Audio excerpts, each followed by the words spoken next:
Bueno, buenas tardes.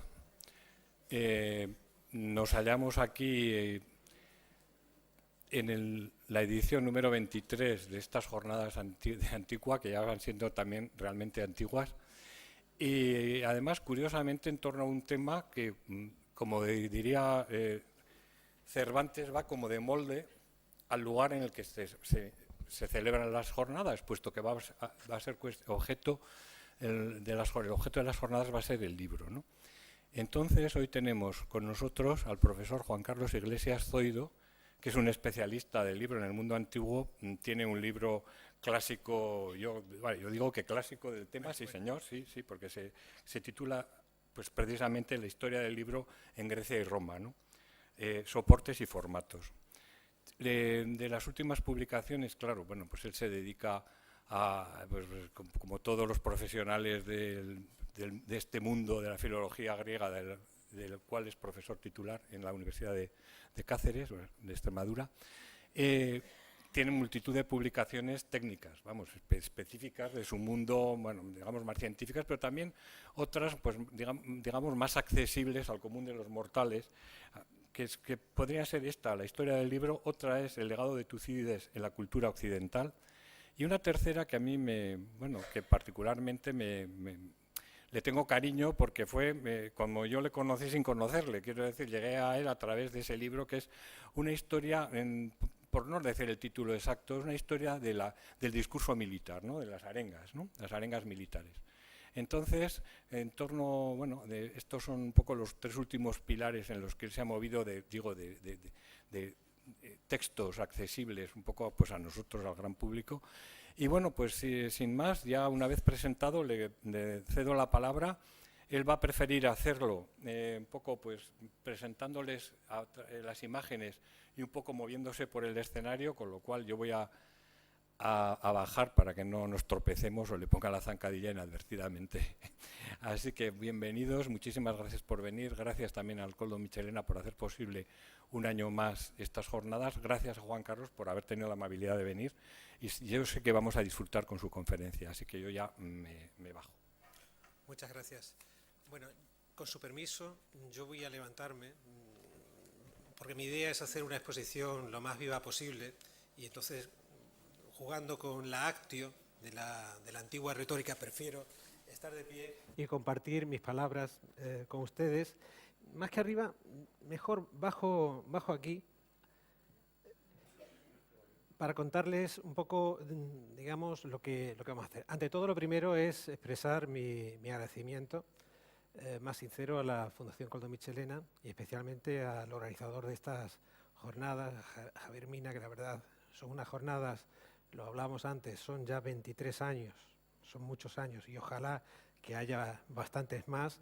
Es una maravilla, en un día diario no es frecuente, y por eso lo comento, ver una sala con tanta gente que asista a un tema de humanidades, un tema como este de la historia del libro, que aunque para mí es un tema interesante, y espero que también lo sea para ustedes, no es algo frecuente, y estoy seguro que este largo recorrido de estas jornadas tiene mucho que ver con la asistencia que hoy hay aquí. Bueno, agradecer entonces mi presencia aquí para hablar de un tema que, como ha comentado Javier, es un tema para mí, un tema muy querido, pero a la vez es un tema que yo considero que es, digamos, de gran interés, porque la verdad es que dentro del estudio de los aspectos materiales de la civilización griega y romana, se destaca sobre todo el análisis de la relación del hombre antiguo con los diferentes soportes, los materiales y formatos, la forma que adoptan esos materiales del libro a lo largo del tiempo, es decir, cómo los textos literarios fueron escritos, cómo se transmitían y cómo eran leídos. De hecho, cada vez es más importante, junto al estudio del contexto histórico y del contexto literario de una obra, estudiar el contexto material de la transmisión, es decir, cómo eran esos libros en origen, cuando fueron concebidos, por ejemplo, por Aristóteles en el siglo IV, César en el siglo I antes de Cristo, Ovidio, etc. Es decir, la atención a la cultura material escrita, a cómo eran físicamente los libros y su transmisión. En este sentido, si hoy en día tuviéramos que pensar, estamos hablando del libro de manera general, pero pensar en un soporte a lo largo de todo el tiempo de la antigüedad, estamos hablando básicamente desde el siglo V antes de Cristo hasta el periodo, yo voy a llegar hasta el siglo III, IV después de Cristo, estamos hablando de casi 1000 años, a lo largo de un recorrido de casi 1000 años. Si tuviéramos que pensar en algún soporte, pues sería, yo creo que no habría ninguna duda, el rollo de papiro en el mundo grecolatino. Es un soporte mucho más antiguo, evidentemente. Tendríamos que sumarle esos 1000 años, varios miles de años más, si sumáramos la experiencia egipcia, ¿no? De hecho, la difusión de autores como Homero, como Eurípides, como Platón en Grecia, o de autores como Virgilio u Ovidio en Roma, no se entiende sin este soporte que tiene unas características muy especiales que son las que vamos a ir viendo a partir de ahora.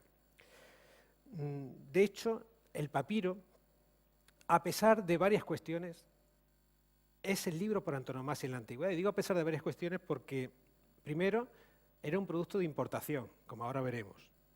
A pesar también de que era un soporte, un tipo de libro de gran fragilidad, aunque luego veremos que tampoco era tan frágil algo que puede vivir varios siglos, pero que en principio es un soporte frágil. Y a pesar de los inconvenientes a la hora de usarlo prácticamente, de leer un libro en la antigüedad, a pesar de esos inconvenientes, es sin lugar a dudas el libro emblemático a lo largo de ese periodo de 1000 años, desde la época básicamente de la alfabetización en el mundo griego, cuando empiezan a circular los libros, hacia el siglo VI, siglo V a.C., hasta la antigüedad tardía, cuando va a ser sustituido el rollo de papiro por el pergamino, en este caso el códice de pergamino. Bien, a la vista de toda esta introducción, que básicamente estoy intentando situar lo que voy a hablar a partir de ahora, pues lo que me han pedido es que les haga una especie de manual de instrucciones. Básicamente les cuente cómo era un libro y cómo se leía, de la manera lo más práctica posible, que es lo que vamos a intentar hacer a partir de este momento. Espero que les resulte interesante. Bien, lo primero que tenemos que ver es que la materia prima, de qué se hacían estos libros, de qué se hacían los rollos de papiro. Lo primero que tenemos que tener claro es que estamos hablando de un tipo de libro que es un soporte de escritura de origen vegetal. El papiro es una planta, es un junco palustre de la familia de las ciperáceas, el nombre científico es Cyperus papyrus, y es un junco que no tiene nada que ver con los que nosotros conocemos. Es una planta muy especial que se da básicamente en el delta del Nilo y básicamente hay casi en ningún sitio más. Es una planta que no es un junco normal, sino que es un junco que crece en zonas que suelen estar anegadas durante casi todo el año y que alcanza una altura considerable. De hecho, este junco puede llegar a medir entre 4 y 5 metros de altura en su momento de mayor expansión. Claro, esto hace que sea un tipo de materia prima muy concreta, que ya digo que solamente se daba en Egipto.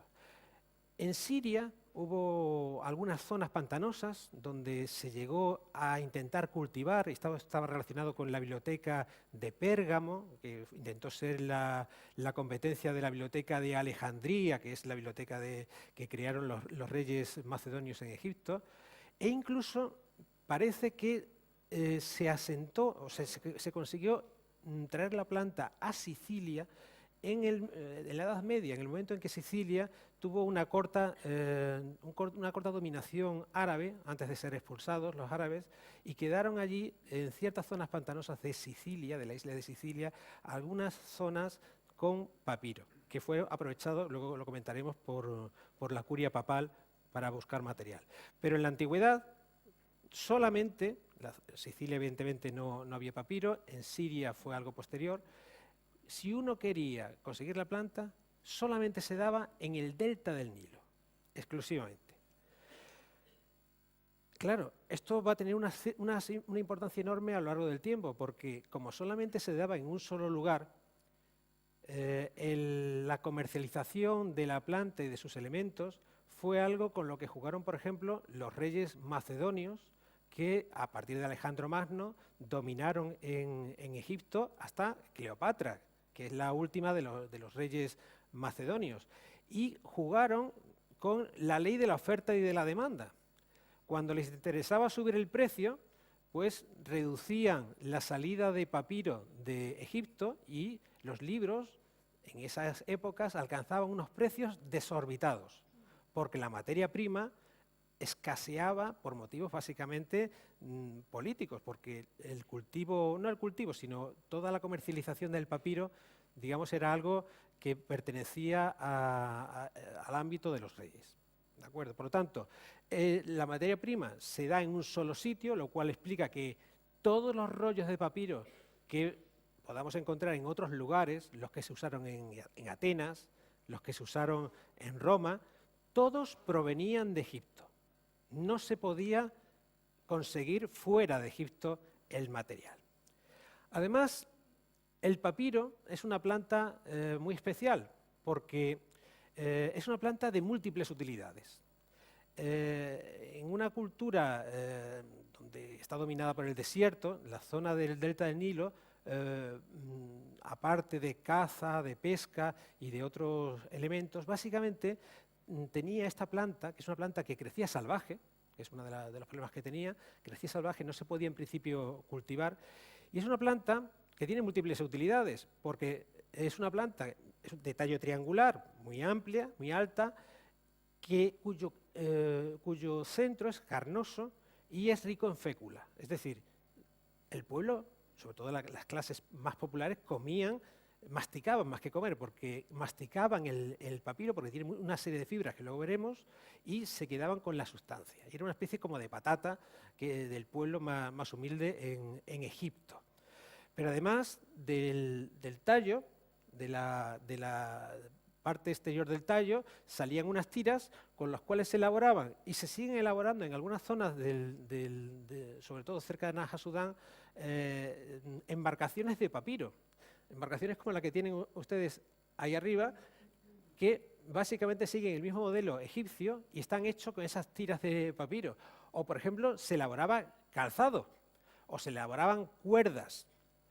Además, en un país desértico, la raíz, que es una raíz leñosa de la planta, se usaba como leña. La parte superior, el penacho, se usaba para adornar y además tenía propiedades aromatizantes. Se usaba realmente casi todo. Incluso en la medicina egipcia se sacó provecho tanto de las tiras de papiro, que eran usadas como vendaje, como de las raíces cuando se quemaban, y las cenizas tenían propiedades cauterizantes. Esto significa, es otra cuestión muy interesante, y es que la planta, al tener tantas utilidades, era una maravilla, pero a la vez era un grave problema, o generó otro grave problema. Junto a los reyes ptolomeos que aprovechaban la ley de la oferta y la demanda, hubo momentos de sobreexplotación, porque era un elemento fundamental de la vida cotidiana del pueblo egipcio. Y en determinados momentos la sobreexplotación también provocó escasez. Y la escasez, de nuevo, generaba precios desorbitados. Esto es fundamental para entender por qué los libros de los rollos de papiro en la antigüedad eran carísimos. Era un producto de lujo, de absoluto lujo, un producto de importación que llegaba exclusivamente de esta zona. Esto por un lado. ¿Cómo se elaboraba el rollo? Bueno, pues aquí hay lo que se denomina un locus classicus, que es un texto que pertenece a un estudioso latino, Plinio, en su Historia Natural, en el libro 13, pues es el locus classicus, porque es lo que ha quedado para la posteridad como la receta de elaboración del papiro. Porque durante mucho tiempo realmente, quitando este pasaje, no se había perdido, sobre todo a partir de la dominación árabe, se había perdido todo lo que era la industria del papiro. Hace años se ha retomado. Cuando han estado algunos de ustedes quizás en Egipto, pues seguramente habrán comprado un souvenir que son papiros, pero la calidad de esos papiros no tiene nada que ver con la calidad de los papiros que se usaban para escribir. Es un material que no tiene en calidad no tiene absolutamente nada que ver con los rollos de papiro originales. Se ha recuperado en lo básico. ¿Cómo consistía? Pues bueno, partimos de una planta, que ya les he dicho que es una planta muy elevada, un tallo triangular, se elimina la parte exterior del tallo, se cortan trozos de aproximadamente unos 20-30 centímetros de alto y se van sacando tiras. Hay diversos procedimientos, había diversas recetas en la antigüedad. El objetivo era conseguir una serie de tiras que se colocaban de manera horizontal y de manera vertical, haciendo una retícula, para conseguir sobre una tabla humedecida con agua del Nilo, como dice Plinio. Plinio creía que se unían esas tiras se unían gracias a esa agua oscura del Nilo que actuaba como una especie de pegamento. Eso no es la causa real. La causa real es que se batanean con un objeto de madera, se batanean suavemente las tiras de tal manera que exudan una sustancia propia de la planta, que es la que actúa al final como una especie de celulosa, como una especie de pegamento natural que hace que esto, que no son más que unas tiras colocadas de manera horizontal y vertical, al final tengamos una hoja de unos básicamente 25 por 30 o 30 por 40 centímetros, que es el punto de partida. Este es el proceso de fabricación. Aquí tienen una de estas imágenes. Bueno, el texto que hay debajo es Plinio contando en latín cómo se hacía, y lo que tiene pues es una interpretación moderna aprovechando imágenes antiguas de Egipto, donde aparece la recogida ahí arriba, la recogida del papiro en el delta, como en talleres muy cercanos. La planta es otra de las cuestiones, siempre tenía que estar fresca, porque podía haberse cortado y llevado a otro lugar lejano, pero no podía ser, la planta siempre tenía que estar recién cortada. Entonces, no solamente se corta fresca, se sacan las tiras, sino que además se tienen que conservar esas tiras en agua, agua del Nilo en este caso, para mantener, digamos, para que las tiras no se secasen.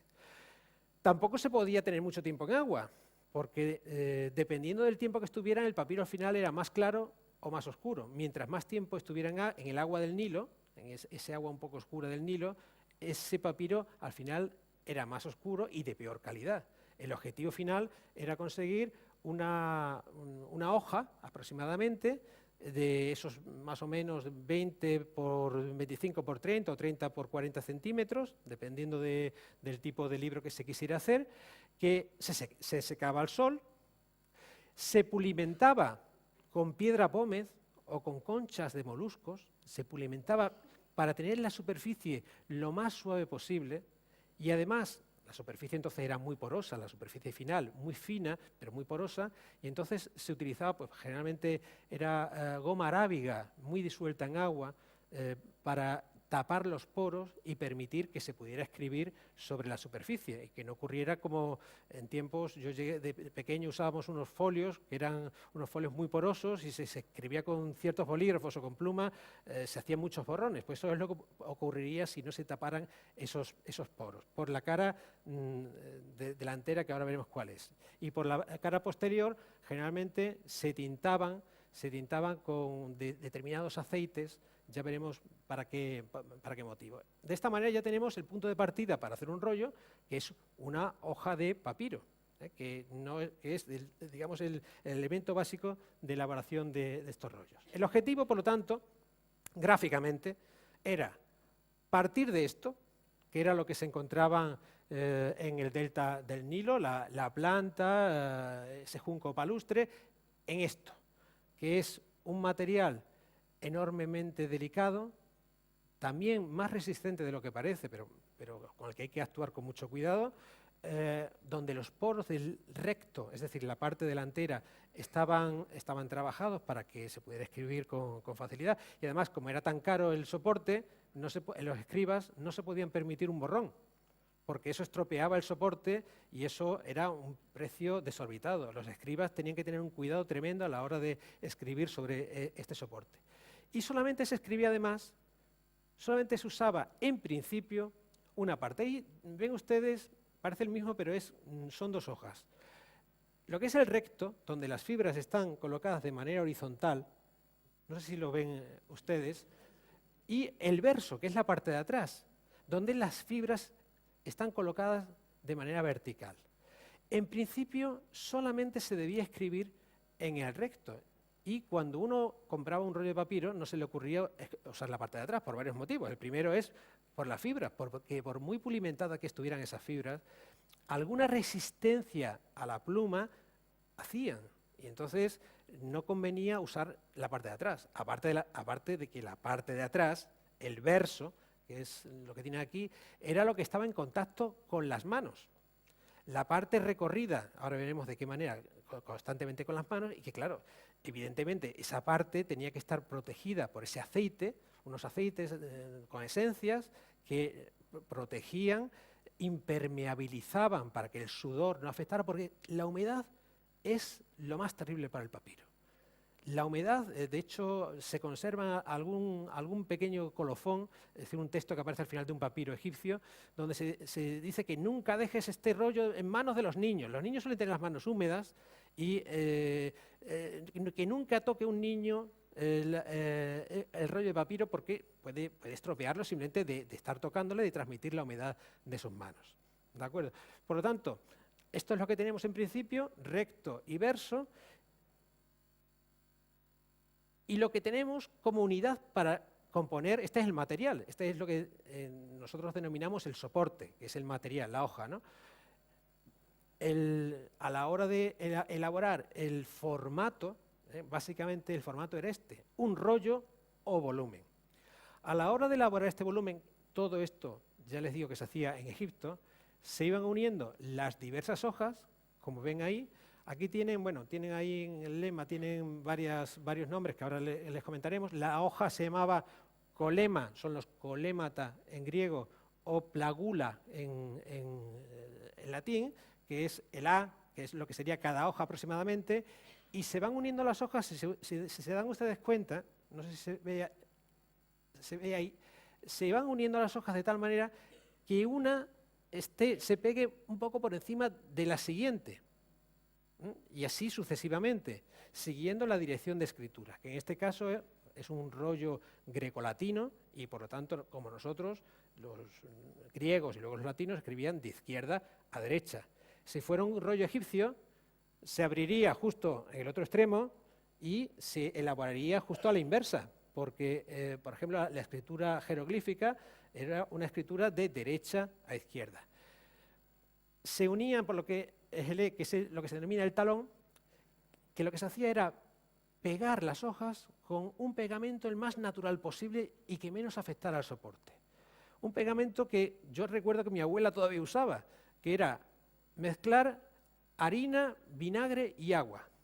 Ese pegamento es un pegamento consistente, en las proporciones adecuadas, por supuesto, pero sobre todo es un pegamento que no afecta al soporte. Otra de las grandes preocupaciones de la antigüedad, que lo que se haga dure, que lo que se haga no aparezcan una serie de manchas a lo largo del tiempo, que sería muy fácil que apareciesen si se usara otro tipo de pegamentos que tuvieran algún componente químico. Ese componente químico acaba aflorando al cabo del tiempo y ensuciando, por decirlo así, el papiro. De esta manera se conseguía unir lo máximo posible con un pegamento muy natural, se volvía a pulimentar lo más posible. ¿Para qué? Pues para que cuando se copiara el texto, se copiara de tal manera que, en principio, debía ir el texto dentro de una de esas hojas. Pero según avanzaba un rollo, podía llegar un momento en que una columna quedara aquí, entre una hoja y otra. Si esto estuviera unido al revés, en vez de esta hoja de la izquierda sobre la de la derecha, lo que ocurriría es que, por muy imperceptible que hubiera un pequeño escalón a la inversa. Si este escalón existe, pero la pluma se desliza y no deja ninguna mancha. Si fuera a la inversa, la pluma se podría detener y por mínima detención, que estamos hablando de una pluma, que luego veremos cómo son, plumas de cañas, evidentemente, pues un borrón. El escriba de nuevo destroza el soporte y sería una pérdida económica considerable. Y luego hay otros elementos que luego veremos de manera más directa, como son esto que se llama protocolon, que es la primera hoja, que ya veremos para qué servía. Básicamente le sonará porque ahora se usa el término protocolo. Protocolo tanto a la hora de organizar un acto como protocolo como un documento, ¿no? Un documento legal. Y es una hoja donde aparecían diversas indicaciones de escribas o índices y servía también para una especie como de cobertura del rollo. No se solía escribir, se dejaba en blanco. Tienen también esto de aquí, que es una barrita de madera que se llama ónfalos en griego y umbilicus en latín, que es el ombligo del libro, que le daba consistencia, se pegaba a los extremos, en un extremo y en otro, y le daba consistencia. Y también tienen esta parte que sobresale, que los latinos le llamaron cornua, que podía ser de diversas formas, pero que muchas veces adoptaba la forma de un cuerno y que servía para coger el rollo en un momento determinado, como luego veremos. Bueno, en principio, esta es la morfología de un rollo que además recibe el nombre de volumen y que siempre era un formato apaisado. A veces verán algún rollo que tiene el otro formato, este que tienen aquí, pero esto es un rotulus, no es el volumen, sino el rotulus, y es un formato posterior, usado sobre todo en la época medieval. Por ejemplo, es un formato que le encantaba a la curia papal y que se usaba bastante en la Baja Edad Media, aprovechando ese papiro de Sicilia. O un formato que adoptaba, como ven aquí, esto no es papiro, esto es pergamino.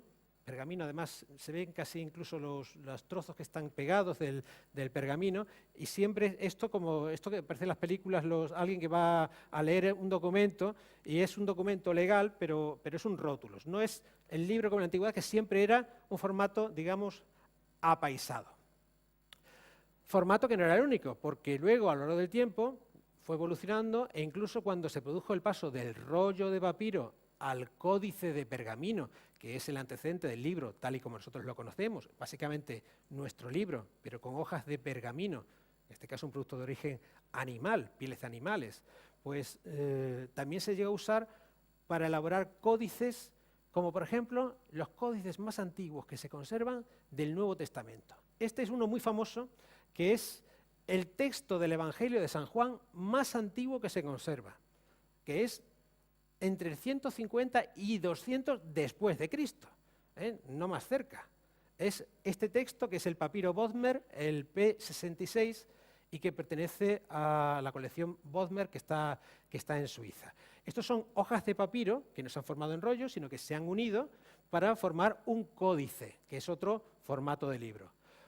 Es el tipo, por ejemplo, para que seguramente habrán oído hablar de los manuscritos del Mar Muerto y los textos apócrifos de la Biblia.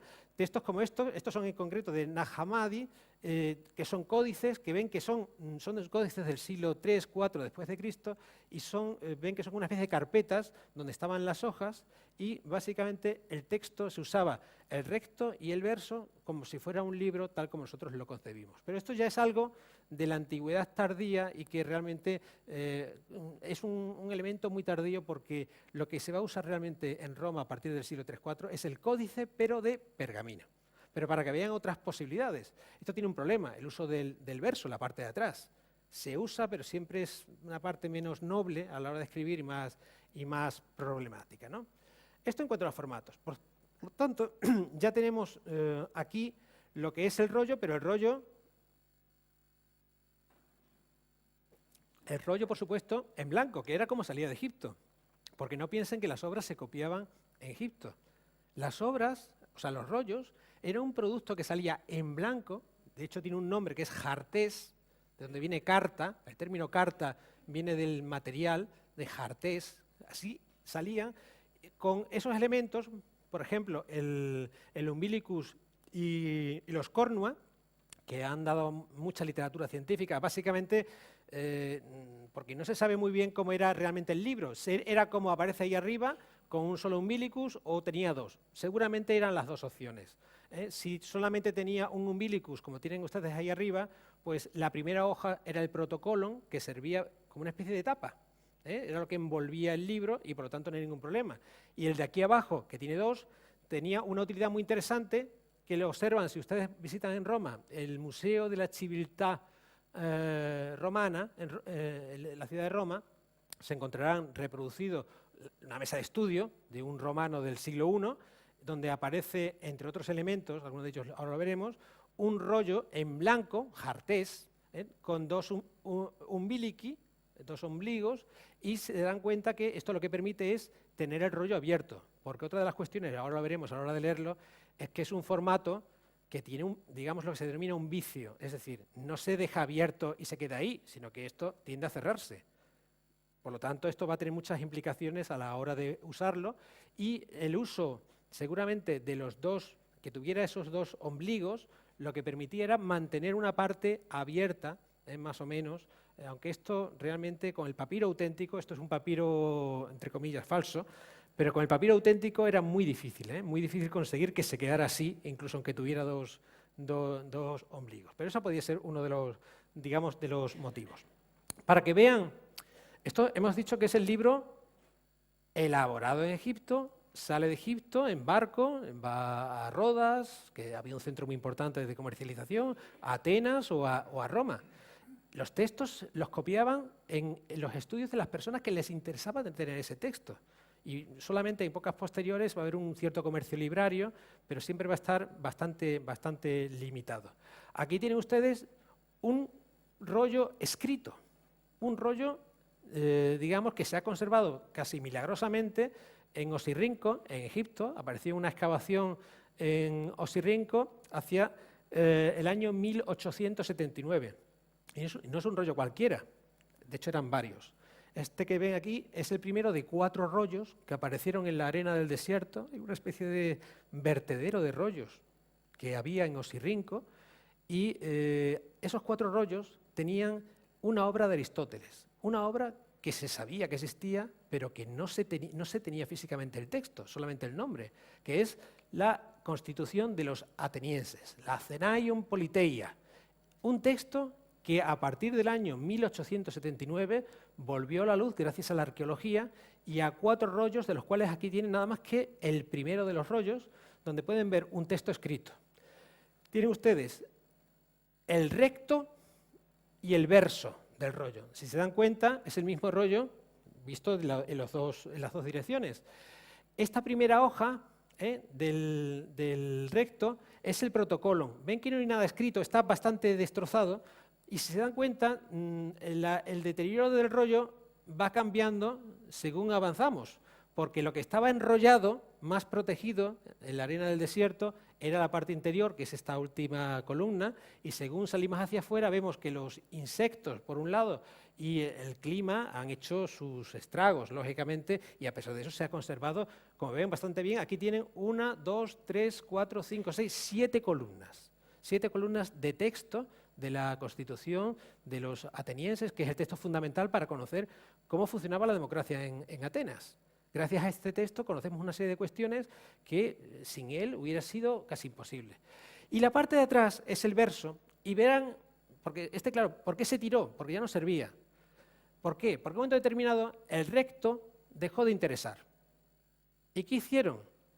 Escribir en el verso, en la parte de atrás. Y esto que ven aquí son una serie de escritos, sobre todo de tipo administrativos, de estados de cuentas, que se copiaron en la parte de atrás aprovechando el espacio en blanco, aunque fueran con las fibras colocadas de esa manera y aunque tuviera esa capa de aceite que dificultaba la escritura. Si ven, es mucho más irregular este texto, muy posterior al anterior, que es aproximadamente del año 78 después de Cristo. Esto es un rollo elaborado en el año 78. Ya les decía que es un soporte, digamos, frágil, pero a ver qué libro de los nuestros aguanta en las arenas del desierto hasta el día de hoy, desde el 150, 200 después de Cristo, que es cuando esto se tiraría. Había una serie de lugares donde se depositaban, porque ya no servían, se copiaban por los dos lados y se tiraban. Pero es interesante porque permite ver el protocolo, que actuaba como forro, por decirlo así, las columnas de texto y ver, de hecho, ahí tienen una de las páginas, una de las columnas, cómo se escribía que generalmente en una hoja se aprovechaban 2 columnas.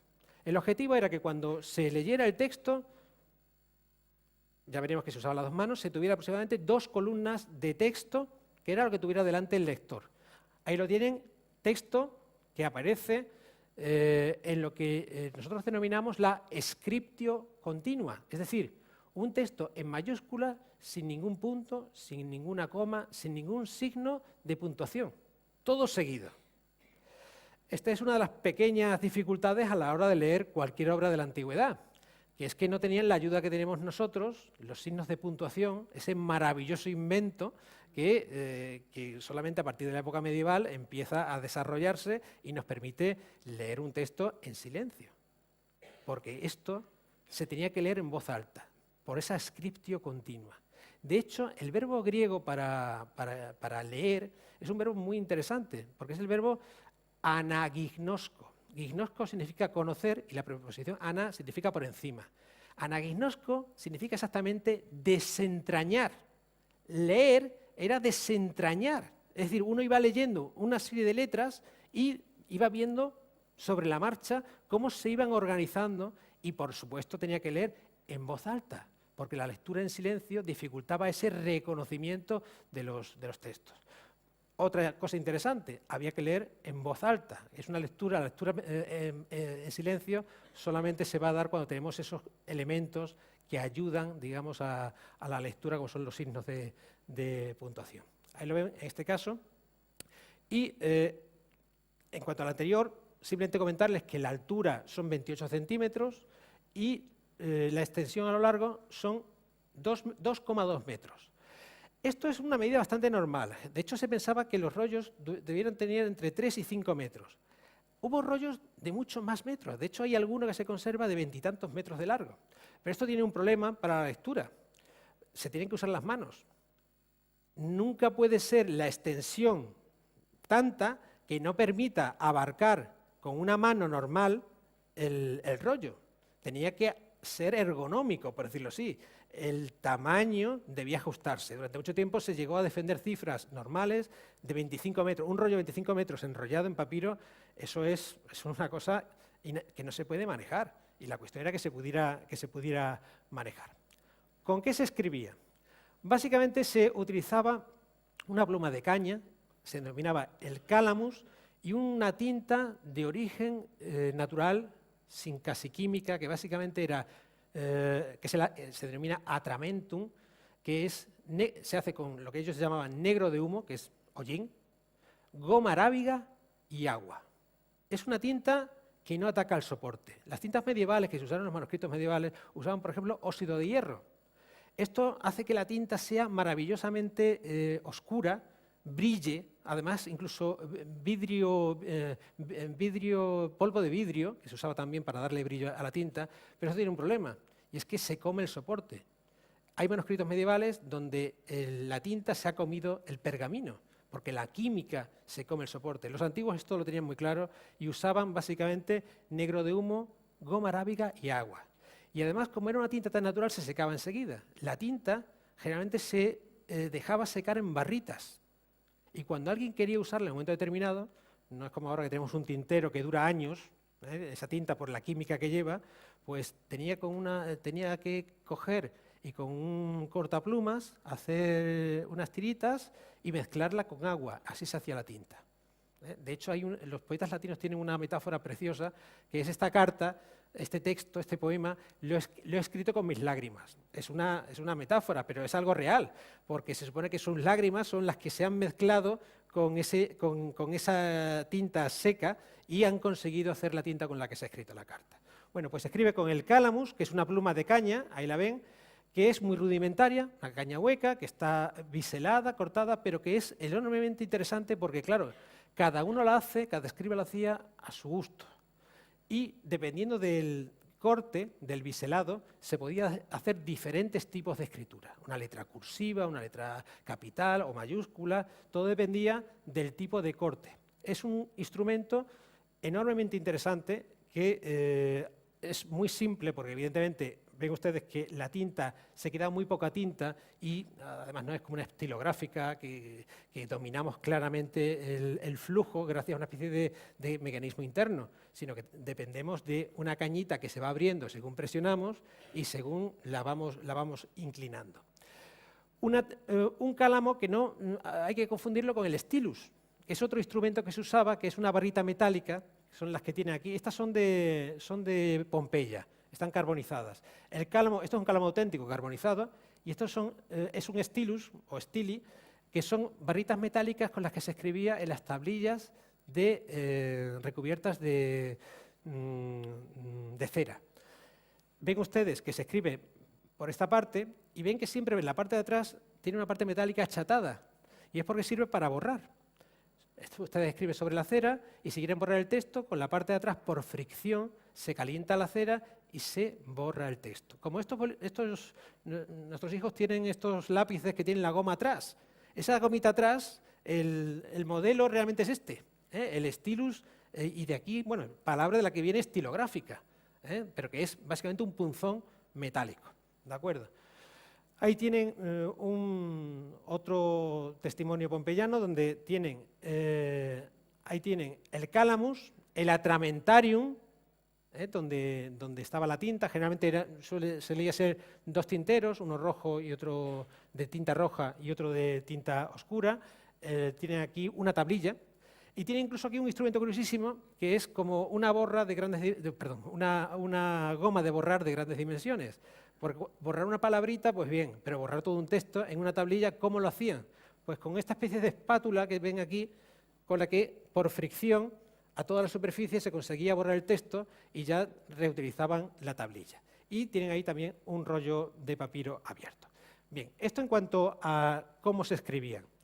En cuanto al uso y almacenamiento, porque claro, ya tenemos el rollo escrito, ya tenemos un libro tal y como nosotros lo entendemos, ¿cómo se manejaba? Bueno, aquí ha habido muchísima literatura, pero básicamente, sobre todo a partir de ciertos testimonios, se tiene claro que básicamente usaban estantes como los de nuestras bibliotecas actuales, básicamente donde se colocaban los rollos, tumbados, eso sí, porque es un soporte muy delicado, y del que sobresalían estas especies de trocitos, que eran trocitos o de papiro o de pergamino, que los griegos le llamaban sílibos, y los latinos le llamaban titulus.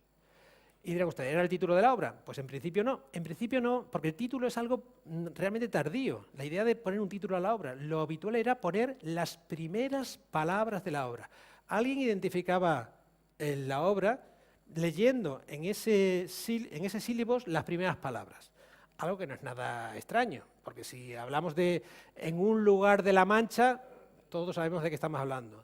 Arma, virumque cano, también sabemos que es Virgilio. Evidentemente es un procedimiento que era con el que se usaba. La idea del título es posterior y un título como nosotros lo entendemos habrá que esperar a la imprenta, porque tampoco en los manuscritos medievales se usaba más que el incipit al principio o el explicit al final. ¿De acuerdo? Ahí tienen otro testimonio pompeyano donde aparece un rollo con ese sílabos y gracias a Dios han conservado varios de estos tituli se han conservado. Este, por ejemplo, se puede leer, es de una obra de Trifón sobre el dialecto de los laconios. Esta otra era unos mimos, dice en griego sofronos, mimoi, ginaikeioi, son mimos de mujeres, son unas obras básicamente teatrales muy breves, mimos de mujeres de Sofrón. Esto ya es con la idea de título, porque sí aparece el título del nombre de la persona, o esta es de Hermarco, in Empedoclen, tal, ¿no? Para que vean cómo se usaba en ese elemento. ¿Cómo se almacenaba? Pues básicamente, de nuevo aquí ha habido mucha literatura, pero ciertos testimonios, como este sarcófago de un filósofo, nos ha dado una guía excepcional. Porque aquí ven un armarius donde el filósofo tenía los rollos de su posesión. son muy pocos, los tienen aquí, y ven que están colocados formando una especie de pirámide. Algo lógico. De hecho, las representaciones que ven ustedes, por ejemplo, que ven un montón de rollos uno encima de otro, o colocados descuidadamente de cualquier manera, como ahí, son absolutamente anacrónicas, porque es un soporte carísimo, no se puede colocar de cualquier manera, se tiene que colocar de tal manera que no se deforme, y nunca más de 2 o 3 encima, y siempre la de abajo más ancha, la de arriba más corta, formando ese, no sé si lo ven aquí arriba, esa especie de triangulito que ven ustedes ahí. El objetivo era que perdurase. En la antigüedad los libros eran tan caros, se tenían que hacer para que durasen, se usaran todo lo que hiciera falta, pero que durasen sin ningún problema a lo largo del tiempo. Otra cuestión muy interesante sobre el manejo es que, aparte de las bibliotecas, hay un elemento que durante mucho tiempo se llegó a pensar, así lo pensaban en el Renacimiento, que era una especie como de base de columna, y que aparece es muy frecuente en la estatuaria romana, y es algo que se denomina capsa. La capsa es una especie de cilindro de piel con una tapa, y era donde se guardaban los rollos. Y esto nos da otra idea muy interesante. Aquí tienen una representación también pompeyana, donde tienen la capsa abierta. Ven los rollos y ven como una especie de cuernecitos. Esos son los cornua que servían para sacar el rollo de esto. Es muy interesante porque también esto tiene otra derivada, y es que qué cabía en un rollo y qué era una obra completa. En un rollo tenía una extensión limitada. Podía caber, por ejemplo, un diálogo de Platón breve, de los breves. Podía caber una tragedia no de las más extensas, en un solo rollo. Esto significa que, por ejemplo, la Ilíada, que son 24 cantos, ¿cuántos rollos hacía falta? Pues seguramente hacía falta como mínimo 12 rollos para tener la Ilíada completa. Por lo tanto, si un patricio en época romana se quería ir a su villa y llevarse como libro de bolsillo, entre comillas, la Ilíada completa, tenía que meter 12 rollos en una capsa, la cerraba, y esto que tenía sus dimensiones era el libro de bolsillo de la antigüedad. Claro, la capacidad del rollo era una capacidad limitada por el número de hojas que les he dicho que conforma el rollo. Y por lo tanto, estas capsa, este ya les digo de Pompeya, y esta es muy interesante porque es una capsa seguramente pintada cuando ya no se usaban. Esto es del Codex Vergilianus, es un códice que está en la Biblioteca Vaticana con todas las obras de Virgilio. Aquí aparece representado Virgilio y aparece con un rollo que ven que está como rojo por cómo era tintado por fuera en el verso, y esta capsa, pero todo esto se pintó en una época en la que ya no existían los rollos. De hecho, el soporte es una hoja de pergamino y está en un códice. Pero el pintor de este códice lo representó de esta manera y representó esta capsa, que incluso ven que aquí aparece hasta con una especie como de cerradura, que es algo que no vemos en otros casos. Lo que sí aparece es, ven ustedes aquí, una especie de tira, un asa, para poderla transportar. Bueno, el libro de bolsillo, entre comillas, de la antigüedad. ¿Cómo se leía? Aquí les he traído una imagen previa al mundo grecolatino, que es de Egipto. Ya les he dicho que en Egipto la dirección de escritura es de derecha a izquierda. Los rollos se leen justo a la inversa, de como los leeríamos nosotros, empezando a desenrollar, empezando a enrollar por aquí o a desenrollar, y se va leyendo de derecha a izquierda. Nosotros leemos de izquierda a derecha. ¿Cómo nos encontramos en múltiples imágenes? Porque esto es algo maravillosamente documentado, gracias sobre todo al arte antiguo. Aparece tanto en copas áticas, esto es una copa ática, una cratera del año 475 a.C., donde aparece un joven que está leyendo y nos muestra además cómo se leía. Y se lee con todo el cuerpo. Este es un libro que no se puede leer de manera descuidada en principio, sino que generalmente se lee sentado, con las dos manos y todo el cuerpo en función, generalmente apoyado en las rodillas en un momento determinado en el proceso de lectura.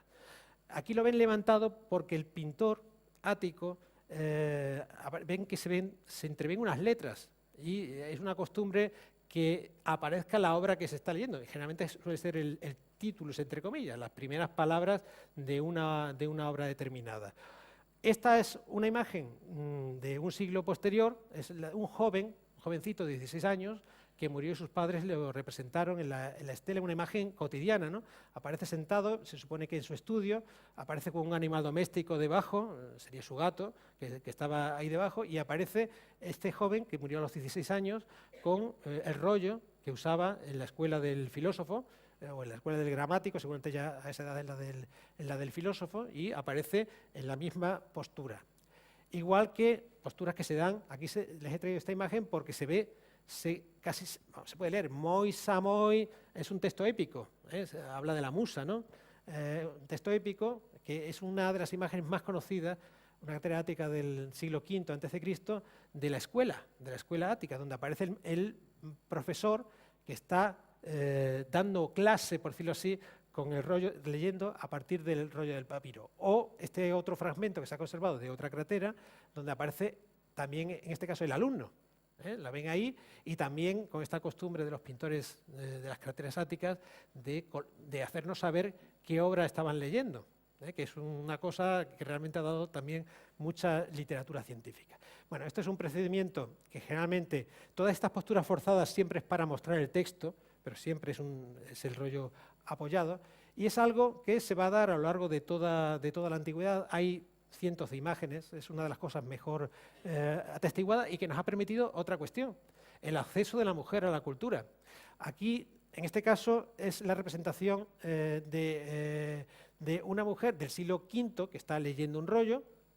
Generalmente se suele considerar que es una musa, pero puede ser una mujer por el tipo de ropaje, podría ser una mujer de clase adinerada, pero una mujer, o esta otra que se asocia a un gineceo, por ejemplo, al que pertenecía la poetisa Safo, que era una especie de, entre comillas, profesora de señoritas, como el gran Wilamowitz, que es un filólogo alemán prusiano de finales del siglo XIX, denominaba pues, a esta instrucción, que tenía un componente homosexual tan importante y que evidentemente no podían revelarlo, sino que hablaban de eso, de las escuelas de señoritas, donde había una señorita Rottenmeier, una institutriz, por decirlo así, que instruía a las jóvenes, y aparece ahí leyendo, e incluso aquí aparece una ceca, que es una cajita también donde se guardan los rollos. O en Roma.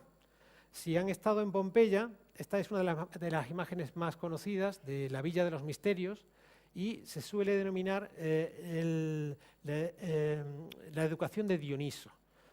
Un Dioniso pequeño que está, digamos, aprendiendo un texto a partir de su institutriz, tiene un rollo cerrado, lo ven ahí, y el niño está leyendo, en este caso, con esa postura que también encontramos, aquí está también Pompeya, etcétera. Son, digamos, un elemento muy extendido, y simplemente esta es la última del proceso de lectura, donde vemos una imagen más tardía del siglo II, muy interesante, apareció en Tréveris, donde es conocidísimo, es un sarcófago de un filósofo, y aparece aquí lo tienen ampliado, en la escuela, con dos alumnos, son de cierta edad, ya van a la escuela del filósofo, los chicos de cierta edad se les permite tener un rollo, y están estudiando con rollo, pero el más joven que llega aquí, ven ustedes que llegan aquí saludando, pues no se le hubiera permitido el acceso al rollo. Y de hecho, lo que trae aquí, que pudiera parecerse que como una carterita o algo así, es un códice de tablillas de madera, de tablillas de cera, que está cerrado, liado, e incluso el elemento con el que se lía permite hacer este pequeño asa que tienen ahí. Es una imagen también que nos permite, digamos, otra visión de la lectura. Y finalmente, para que vean otras posibilidades de lectura, ¿qué ocurría si alguien tenía que detenerse? Pues hay ciertas imágenes, como de nuevo otro sarcófago, aparecen diversos personajes y nos encontramos que estos dos personajes en el extremo están en conversación, se supone, con estos otros que tienen rollos cerrados, y ven que sostienen un rollo cogido con una mano, como si consiguen colocar un extremo jugando con los dedos y mantienen el rollo así, pero nunca demasiado porque el rollo se rompería. Tiene que ser siempre un manejo muy delicado, pero permitía hacer, digamos, una detención en la lectura. Como puede encontrar en otras imágenes que están extraídas, todas ellas son generalmente de arte funerario, que nos representa al finado en un momento determinado, se supone que está en una ejecución de un discurso y se ha detenido a desarrollar a una cuestión y aparece con el rollo así. E incluso aparece, lo último que se ha descubierto es que, aparte de esto, se ha llegado a pensar que existía algún que otro instrumento que ayudaba a leer y a mantener el rollo abierto. Esta imagen, que supongo que la conocerán, porque es una de las imágenes más conocidas de Herculano, es un actor dramático que está ensayando. Y tiene un rollo aquí, que es de donde está aprendiendo el papel. Y durante mucho tiempo se consideró que esto que ven ustedes aquí era una especie como de altar. Era muy problemático, porque claro, un altar, esto es una máscara trágica. Y además un altar muy raro, porque si lo ampliamos, vemos que hay como telas o pequeñas cosas que se han colgado. Era muy raro que esto fuera un altar. Y hoy en día se considera que realmente esto no es un altar, sino que es una especie de atril. De hecho, no sé si ven aquí que hay como una especie como de entrante, ¿vale? Que se supone que serían como unos entrantes en los extremos que permitían meter el rollo abierto de tal manera que se quedara ahí abierto. Esto es algo de los últimos años que pone de manifiesto que la lectura y el uso del rollo era mucho más versátil de lo que durante mucho tiempo se pensó y que, aparte de todo el cuerpo, se podía jugar, porque claro, imagínense ustedes que alguien tiene que copiar un texto. Generalmente si tienes un esclavo al lado, pues se lo dictas al esclavo, lo copia en unas tablillas de cera y luego se pasan a un rollo. O se aprenden de memoria. De hecho, los antiguos citaban de memoria. Les gustaba un pasaje y se lo aprendían, tal cual. Y se podían aprender docenas y docenas de pasajes. ¿Por qué? Porque era mucho más problemático tenerse que detener, coger otras tablillas, copiarlo, pues se aprendía de memoria y era, digamos, el sistema mejor. Y finalmente, en cuanto al proceso de lectura, hay otra cuestión, son los anacronismos. Esto es una imagen que durante mucho tiempo se pensaba que era real, que correspondía a una lectura de rollo, pero hoy se sabe que no, es imposible, porque ven que está cogiendo el rollo y lo está doblando al revés. Si esto lo hacen ustedes, se cargan el rollo, lo rompen. Tienen que doblarse siguiendo lo que es la dirección en la que se lee. O esta imagen que también la conocerán y que estuvo de actualidad hace unos años cuando atacaron el Museo Bardo de Túnez, que fue hubo un atentado que llegaron a entrar en este museo, uno de los mejores de Túnez. Pues esto es una representación de Virgilio del siglo IV después de Cristo. Aparece con un rollo de papiro, Virgilio, aparece con dos musas, pero el rollo aparece de una forma extrañísima. Aparece como colocado de manera despreocupada y de tal manera que esto es inverosímil. No es esto de que lo cogemos con los dos extremos con mucho cuidado, sino que está colocado, y de hecho en el Museo Bardo ponía Virgilio leyendo un rollo de pergamino, que esto es otro material completamente distinto, mucho más flexible. Es un rollo de papiro, pero copiado en el siglo IV, cuando ya no se usaban. El artista de esta imagen no sabía cómo era un rollo y no lo usaba ya habitualmente y lo representó pensando que el papiro tenía la consistencia del pergamino. ¿De acuerdo? Bien, con esto... y queda un pequeño detalle simplemente, que es el rollo abierto como símbolo. Es muy interesante porque el rollo abierto se convirtió en símbolo de sabiduría. Y los sarcófagos de los filósofos generalmente nos muestran al filósofo en la parte central con un rollo abierto como transmitiendo el conocimiento. Una imagen que fue convenientemente aprovechada por el cristianismo, porque de hecho en los sarcófagos del siglo IV y V después de Cristo aparece Jesucristo con ese rollo abierto, también como transmitiendo las escrituras. Bueno, con esto tenemos esa visión de cómo era un rollo y simplemente... Para que vean ejemplos prácticos, y esto lo voy a hacer ya muy rápido por no extenderme, simplemente mostrarles varios de los restos conservados, porque les he hablado de la manera general, pero para que vean. Claro, para conservar los restos hay un problema, la lucha contra el tiempo. ¿Cuánto dura un rollo? Un rollo podía durar perfectamente 150 años, que no es mucho tiempo para la antigüedad, pero imagínense, nuestros libros, los que compramos hoy en día, tienen una vida aproximada de unos 50 años. O se compran los libros, y de hecho en Estados Unidos todos los libros científicos se tienen que editar en acid-free paper, en papel libre de ácido, para que la química no destruya el libro.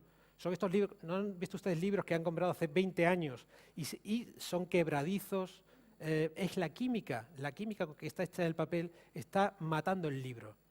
Estos libros podían vivir 150 años. Se tenían que ir, digamos, pasando el texto de un texto a otro, generalmente por dos motivos. O por los insectos que se comían el soporte, o por la humedad. La humedad ataca el papiro, es el elemento principal. Y hubo otro elemento muy grave y es algo que se produjo entre el siglo III y IV después de Cristo, que es el paso del rollo al códice. Dejó de usarse el rollo de papiro y empezó a usarse el códice de pergamino.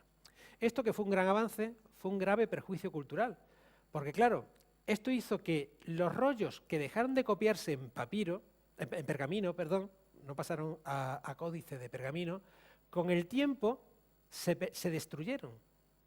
En un momento determinado hubo que pasar toda la literatura antigua de un soporte a otro.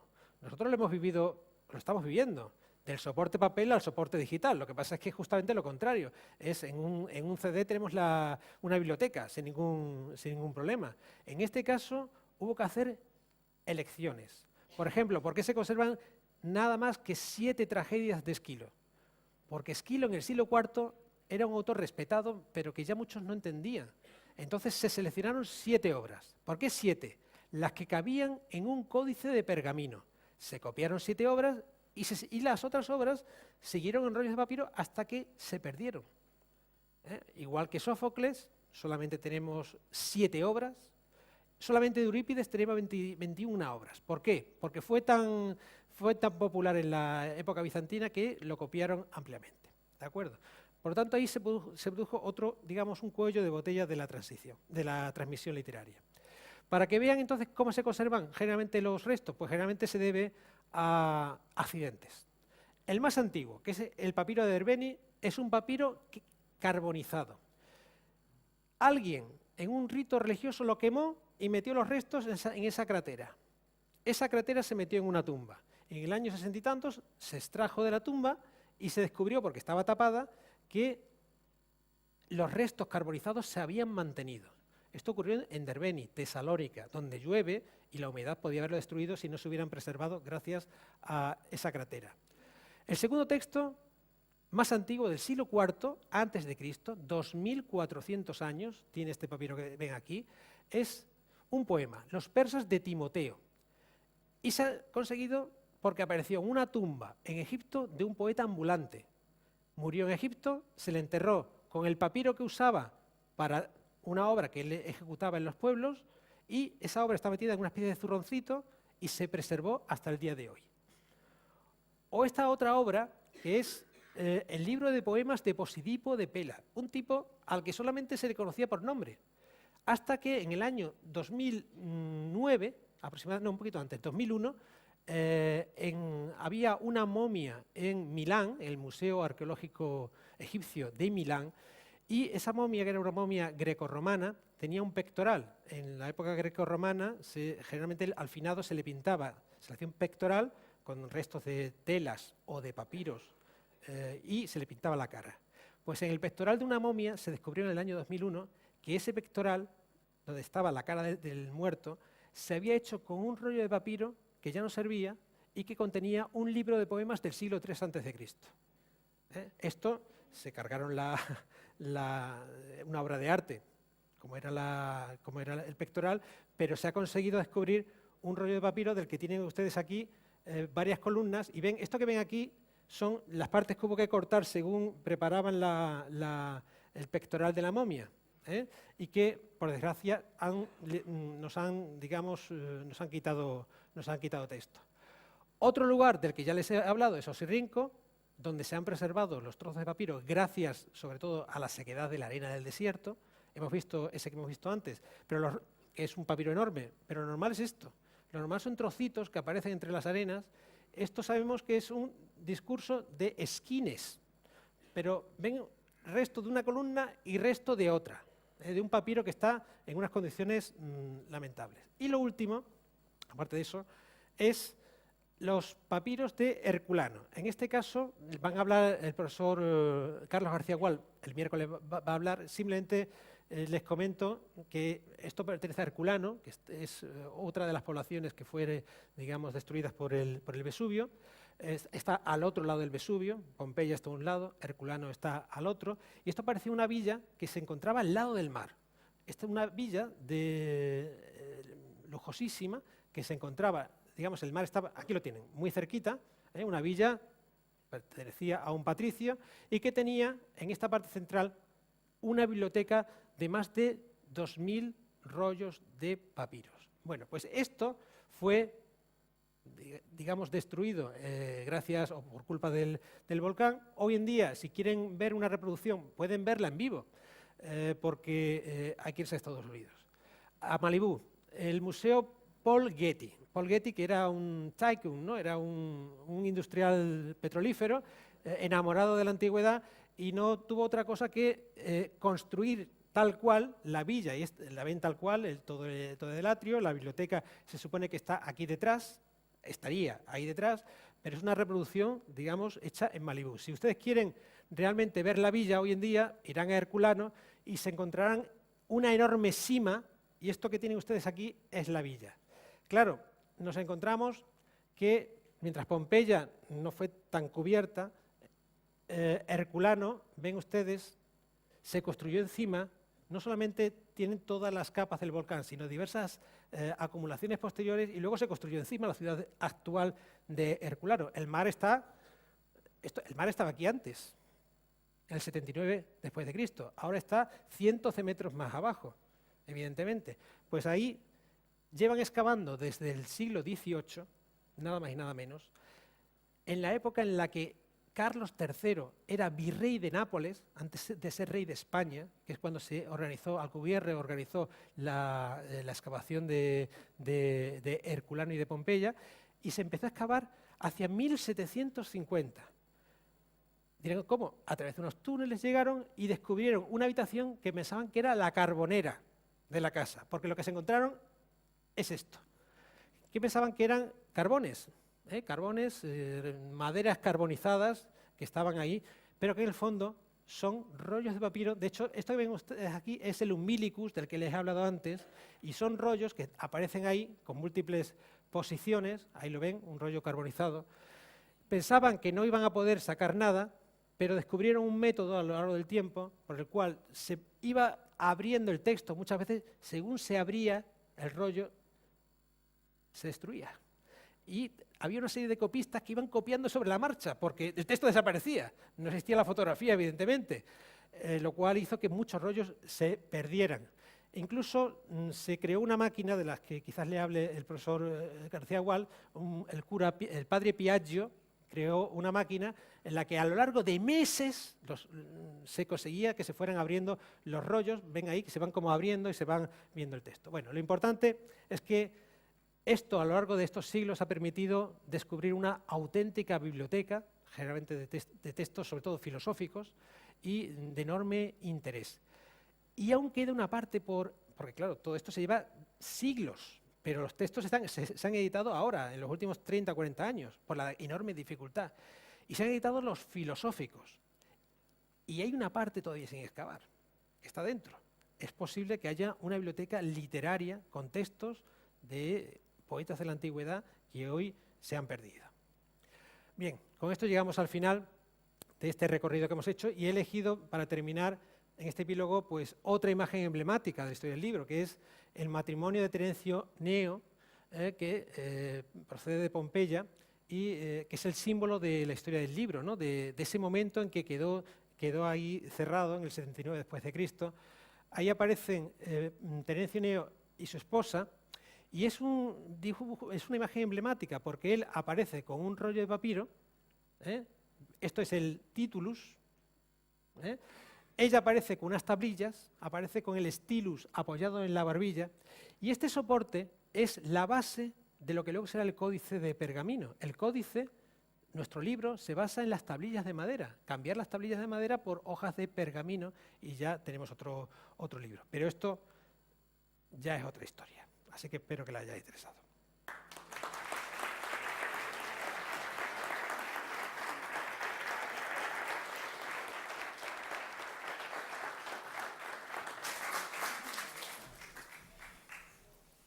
Yo me subo simplemente para ver quién pide las palabras y poder, pues eso, a ver si queréis intervenir y...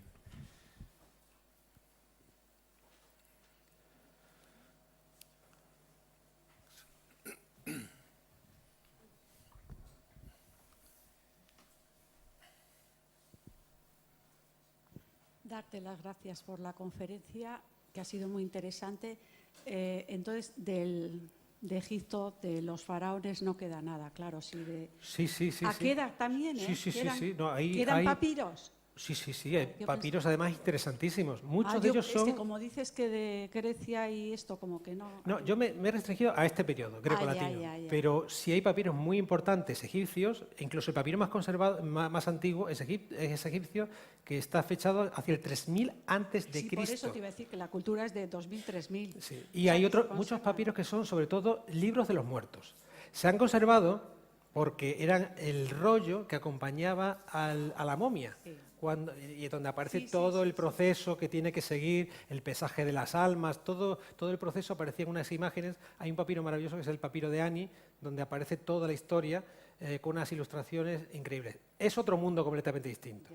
Es un libro, sobre todo religioso, también lo había de otro tipo de uso, evidentemente, literario, la historia de Sinué, por ejemplo, hay cuentos, pero sobre todo era un mercado muy centrado en el uso funerario, en el uso religioso. ¿Y cómo se ha conservado? Porque si dices que dura 150 años al estar...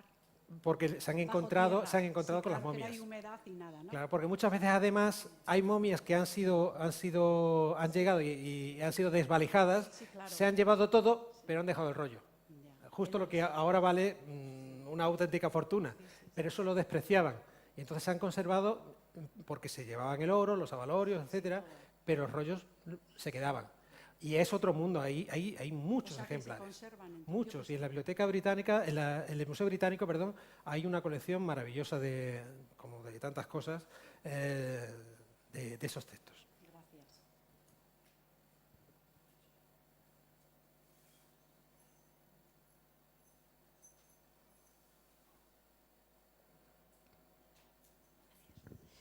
Dos preguntas. En la Biblioteca de Alejandría, que se destruyó totalmente, ¿qué tipo de libros habría? ¿Papiros o habría también pergaminos? Y la segunda pregunta es, los hebreos, cuando tienen esa réplica del Arca de la Alianza y tienen la Torá, que la forma por lo menos es parecida a la que hemos visto, ¿eso qué sería? ¿En papiro o sería ya en pergamino? Pergamino.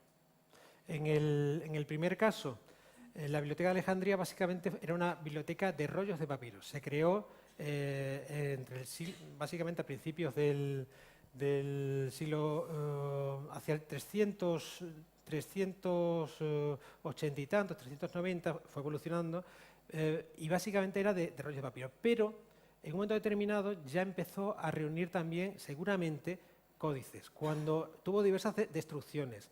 En la primera, que fue la que provocó Julio César, se quemó una parte importante de la biblioteca, se quemarían rollos. Pero en las siguientes seguramente ya había también códices, porque se acabó de destruir con la dominación árabe, que fueron los últimos que destruyeron lo que quedaba de la Biblioteca de Alejandría. Y en esa época ya no había rollos. En esa época quedarían los rollos que quedasen, pero la última Biblioteca de Alejandría fueron códices de pergamino. Entre el siglo III y IV dejó de usarse el rollo. En Egipto seguramente se usó más tiempo porque estaba el material, en el resto del mundo ya no se usaba y solamente se usaba el códice. Y en la cultura hebrea, que es el mismo formato, con el umbilicus incluso, etcétera, que permite tener la Torá, pero se usaba sobre todo pieles, que es el formato que se usaba en lugares como Pérgamo, que es la patria, por decirlo así, del pergamino, que está muy cerca en este caso, de Israel.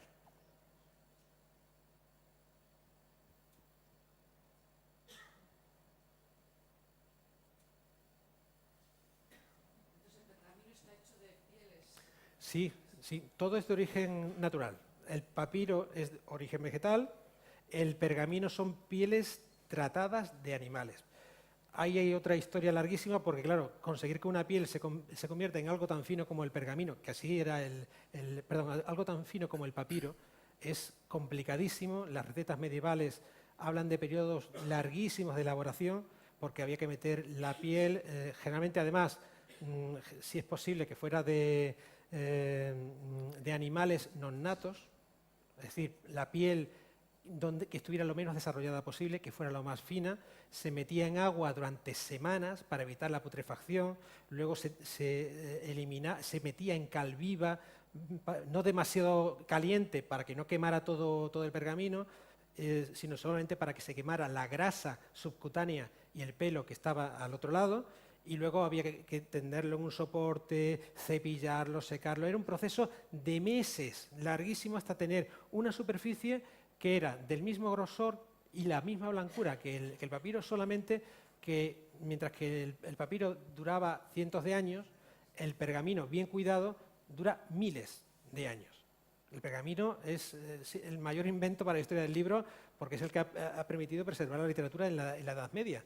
Gracias a que, a pesar de humedad, insectos, es una piel y por lo tanto aguanta mucho más. Pero claro, una piel enormemente tratada, meses para conseguir las hojas de la hoja de lo que se llama el bifolio de pergamino, que se dobla para tener un folio, etcétera, y es con lo que se encuaderna en un códice.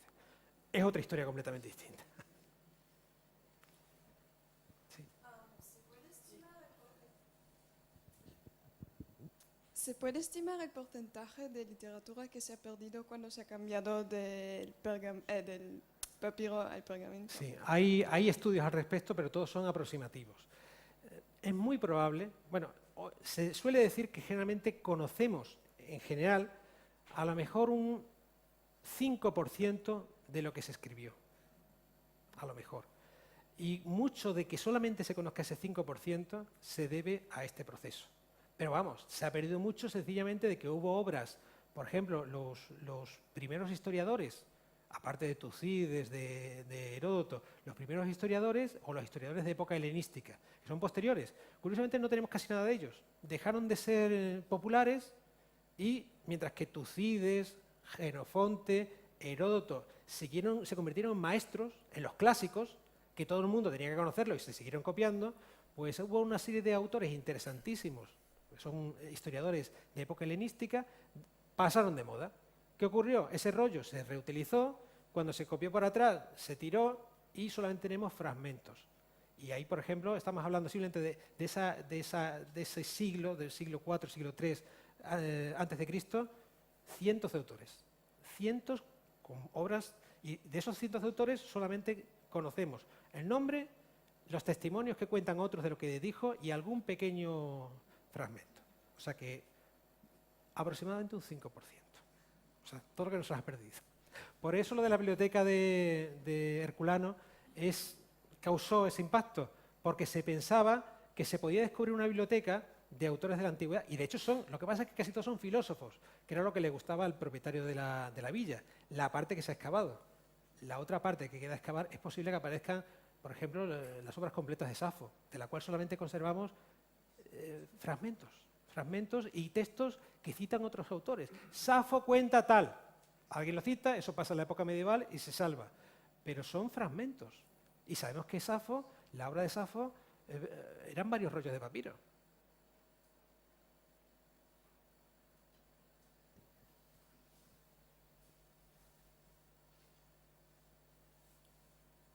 Bueno, yo, así como observación un poco tonta, es curioso que los títulos es lo que hace por defecto los programas de edición de texto ahora, ¿no? Antes de que uno le ponga el título, al nombre, al archivo, él capta la primera línea del esto y lo pone, ¿no? Es curioso.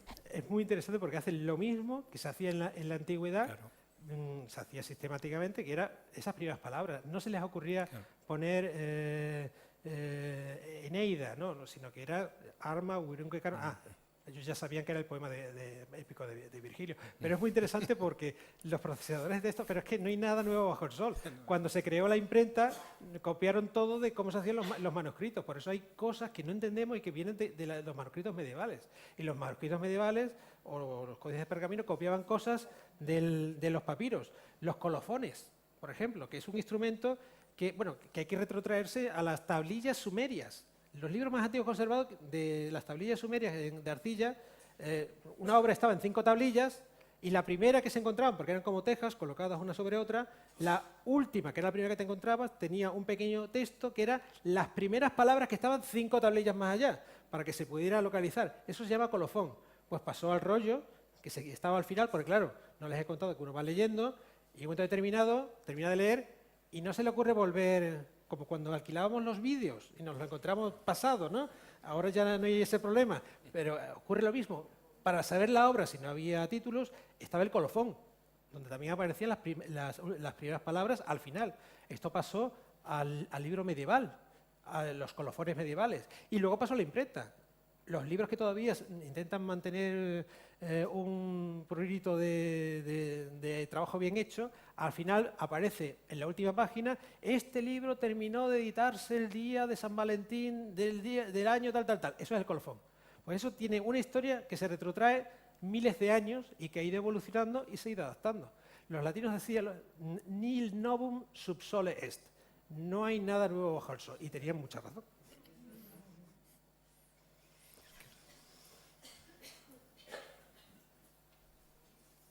Yo creo que ya hay alguna última palabra porque a las 9 hay que salir, Sí, quedan 5 minutos. Pues nada, simplemente agradecerle al profesor Juan Carlos Iglesias Zoido por su magnífica conferencia, a ustedes por la asistencia y mañana sigue esto, el show. Continúa. Gracias. Muchas gracias.